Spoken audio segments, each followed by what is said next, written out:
misalnya kita sebut bahwa kita akan pilih presiden yang tidak pro oligarki, pasti ada presiden yang tidak pro oligarki. Bagaimana cara memilih presiden yang tidak pro oligarki?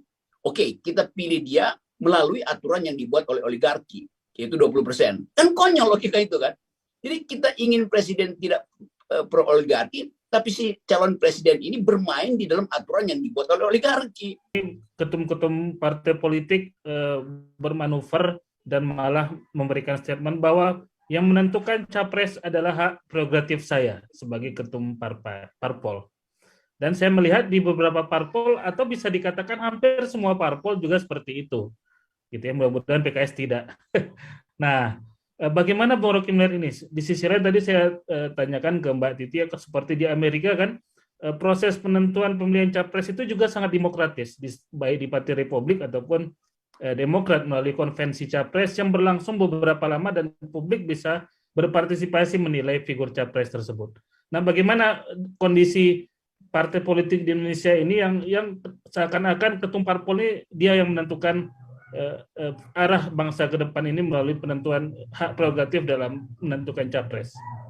Nggak ada soal, mau itu konstitusi internal partai, mau yang nentuin ketua partai atau yang nentuin abang tukang bakso di depan rumahnya, itu bukan itu soalnya tuh. Yang jadi soal adalah prinsip pertama bahwa ada kompetisi start di garis yang sama tuh. Entah dia hasil konvensi, entah dia hasil nujum segala macam, nggak ada soal.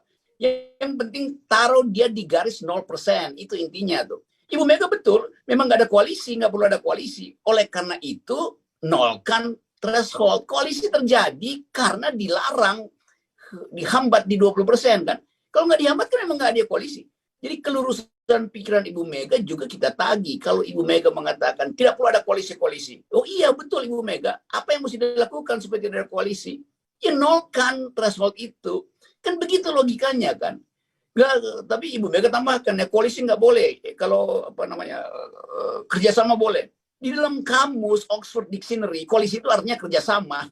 Kan jadi kekacauan pikiran itu yang menyebabkan kita seolah-olah ya ketagihan politik tapi kekurangan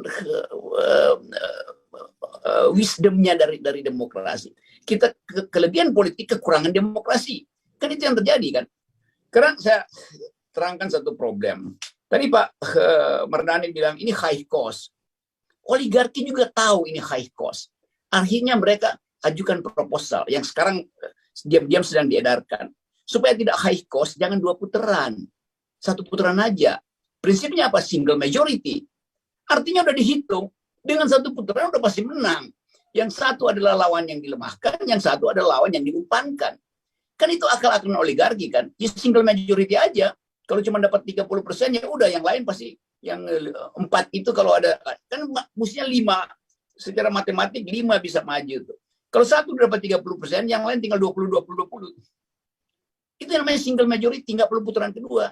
Nanti kasih argumen, kenapa mesti single majority? Kan kata PKS high cost, jadi kita bikin low cost aja tuh, nggak perlu 2 putaran tuh. Nanti kemudian diedarkan ke ketua-ketua partai yang lain, lalu disogok lagi supaya cuman cukup 1 putaran. Ini lagi diedarkan, asal Anda tahu. Jadi akal-akalan oligarki itu jauh melampaui kemampuan kita untuk menghalangi. Nah itu intinya tuh. Jadi sekali lagi kalau kita bilang bahwa kita ingin demokrasi itu dikembalikan ke kita, artinya demokrasi kita dirampok oleh oligarki. Maka cara kita adalah merampok kembali, kan itu intinya kan. Merampok kembali itu yang namanya saya sebut sebagai Liga Boikot Pemilu atau sinonimnya adalah People's Power.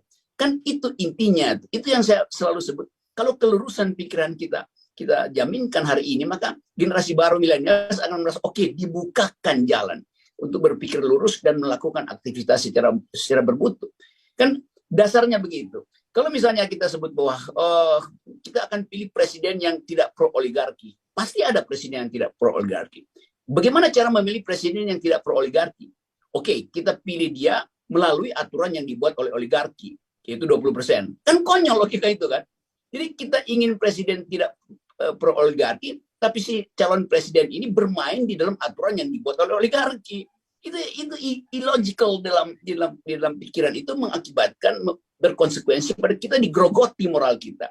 Kita ingin dapat yang bersih, tapi kita bermain di dalam aturan yang kotor. Kan itu Jadi kebersihan itu, saya nggak peduli mau siapa aja yang pakai teori itu, tapi itu artinya pikirannya tidak lurus dengan akibat moralnya itu retak. Kan di ujung orang akan tanya, Anda anti oligarki? Iya, saya anti oligarki. Anda dipilih lewat 0% apa 20%? Lewat 20%, tapi saya anti oligarki. Lu 20% itu aturan oligarki. Jadi kekacauan itu yang ingin saya bereskan dari awal gitu. Dan ini justru saya ingin pesankan pada Anifa dan teman-teman, bahwa kita mulai dengan meluruskan pikiran supaya moral kita itu lega. Gitu. Kita tidak timbun atau kita tidak tabung keretakan batin kita di masa depan.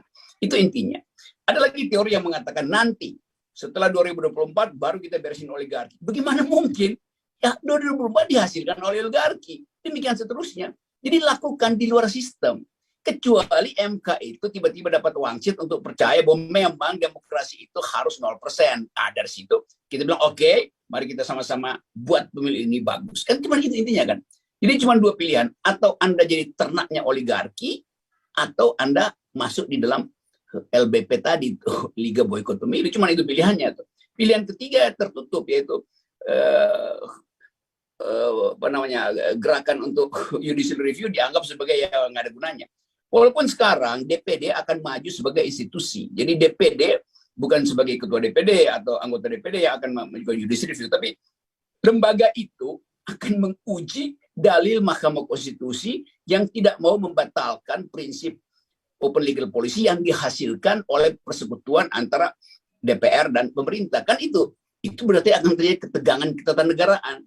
Apa itu bagus buat publik? Bagus, karena akan jadi konfrontasi tata negara, maka kekacauan akan terjadi. Bagus nggak? Bagus. Cuman orang takut kekacauan kan. Padahal saya anggap kekacauan itu bagus. Chaos itu bagus, supaya kita mulai dari awal itu. Jadi jangan dicicil kebohongan itu. Mending kita bikin chaos itu, karena kata chaos itu dimaksudkan untuk reorder, bukan disorder gitu. Itu bedanya tuh. Kita mau reordering, mengatur ulang, bukan membatalkan aturan itu. Itu pentingnya simpul moral ini.